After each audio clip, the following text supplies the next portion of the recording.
Hello students. आज हम continue करेंगे आपकी बुक का चैप्टर सेकंड। उसका नाम है मंडे मॉर्निंग। इसमें हम एक बच्चे टॉम की कहानी पढ़ रहे हैं जो कि काफ़ी नोटी है और स्कूल ना जाने के लिए वो काफ़ी एक्सक्यूजेस बनाता है ताकि उसकी स्कूल की छुट्टी हो जाए। तो दो पार्ट में मैं ये लेक्चर अभी कर चुका हूँ, अभी तीसरा पार्ट है। अगर आपका रह गया हो तो आप इसी चैनल पे देख सकते हैं। तो कंटिन्यू करते हैं।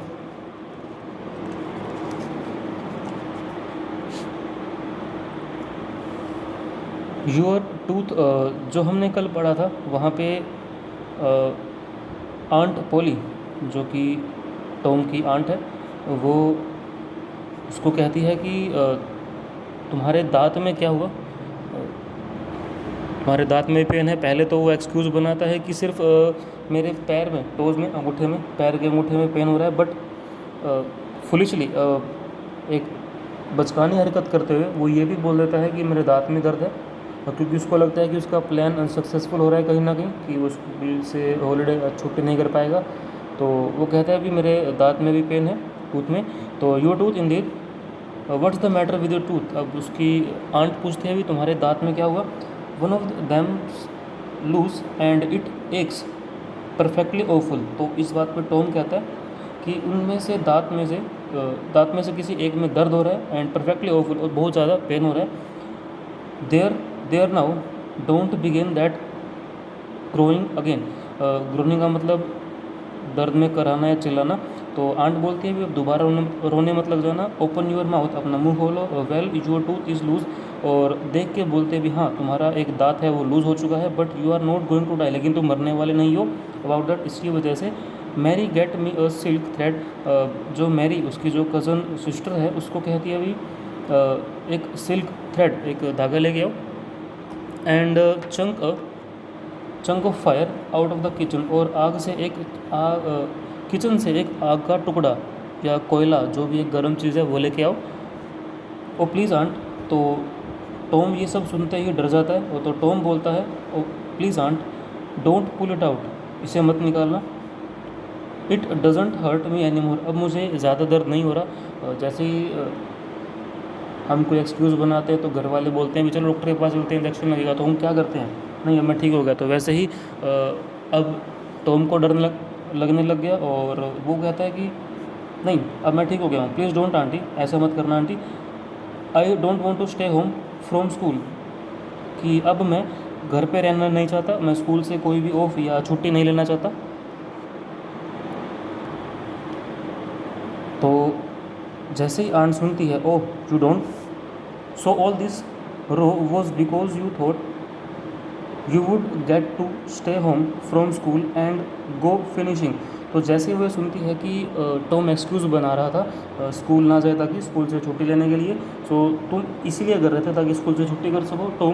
Tom I love you so, and you seem to me try every way you can to break my old heart with your outrageousness. तो उसकी आंट टॉम को बोलती है कि मैं तुम्हें बहुत प्यार करती हूँ, एंड तुम ये करने की जो तुम्हारी हरकत है या जो तुमने एक्टिविटी की है जिसकी वजह से ब्रेक माई ओल्ड हर्ट, तुमने मेरा दिल दुखा दिया है विद योर आउट रेजिस्टनेस का मतलब होता है बच्चों एक ऐसी हरकत, ऐसी एक्टिविटी करना जो कि काफ़ी अनएक्सेप्टेबल हो, ऐसा बिहेवियर जो कि हम किसी से उम्मीद ना करें।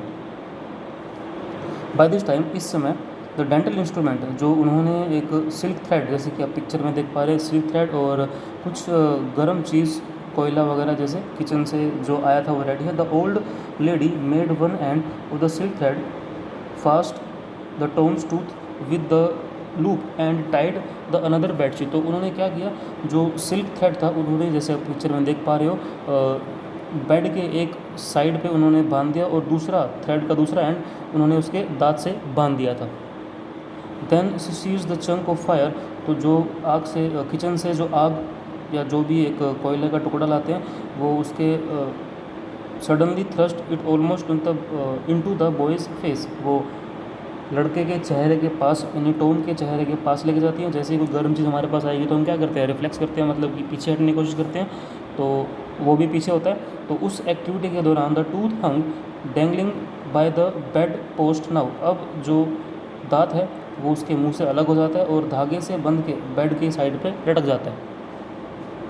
फिर क्या होता है, by all trial bring their compensation, कोई जितने भी ट्रायल जितने भी कोशिश चल रही थी, ब्रिंग देयर कंपनसेशन, उनसे क्या है वो रिजल्ट निकल आता है क्या, जो उसके दांत में पेन हो रहा होता है, जो लूज टीथ होता है वो बाहर निकल जाता है। As Tom wended to school after breakfast. अब टॉम वेंडेड का मतलब धीरे धीरे चलता जा रहा है कहाँ पे, स्कूल की तरफ, अपना ब्रेकफास्ट खत्म करने के बाद। He was the envy of every boy he meet. अब वो उस हर एक लड़के से, एनवे का मतलब होता है जलन, जेलस फील करना, हर एक लड़के से जेलस फील करता है। Because the gap in his upper row of teeth enabled him to expectorate in a new and admirable way.